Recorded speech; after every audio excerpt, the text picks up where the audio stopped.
Well, kids, gather round. Your old grandpa's got a story to tell. Now let's see. Ah, yes, the Tower of Babel. You see, long ago, after the Great Flood, all the people in the world spoke the same language.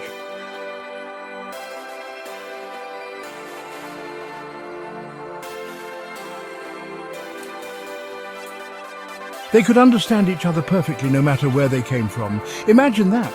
No need for translation apps or dictionaries. They settled in a place called Shinar, a vast plain where they could build and grow. And boy, did they have big plans. Let's build a city with a tower so tall it reaches the heavens. We'll make history.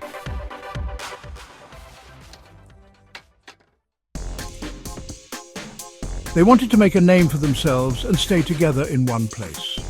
Now, these weren't ordinary bricks they were using. Oh, no. They made bricks and baked them thoroughly. They used tar for mortar.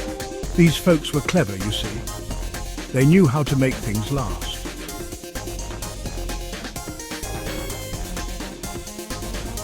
So they got to work, stacking brick upon brick, higher and higher. Day after day, the tower grew taller and taller. People from all around came to see this amazing structure. But the Lord saw what they were doing and wasn't too happy about it. You see, God had told them to spread out and fill the earth. But instead, they were trying to stay in one place and make themselves famous. The Lord said, if they can do this now, nothing they plan will be impossible for them. Now, God wasn't worried about the height of the tower. He can reach any height after all. What concerned him was the pride and disobedience in their hearts. So God decided to mix things up a bit. In the blink of an eye, everyone started speaking different languages. Can you imagine?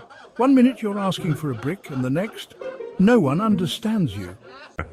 Blog, blog, blog. The foreman would shout, more bricks! But the workers heard, pour drinks! Glibber glabber glub. Someone would ask for a hammer and get handed a banana instead. With all the confusion, they couldn't work together anymore. People started forming groups with others who spoke the same language. So they stopped building the tower and spread out across the earth. And that's why we have so many languages today. The Lord named the city Babel, which means confused. It's a reminder that God's ways are higher than our ways. And that, my little ones, is the story of the Tower of Babel. It teaches us about pride, obedience, and God's plan for diversity. Remember, sometimes God's plans are different from ours, but they're always for the best.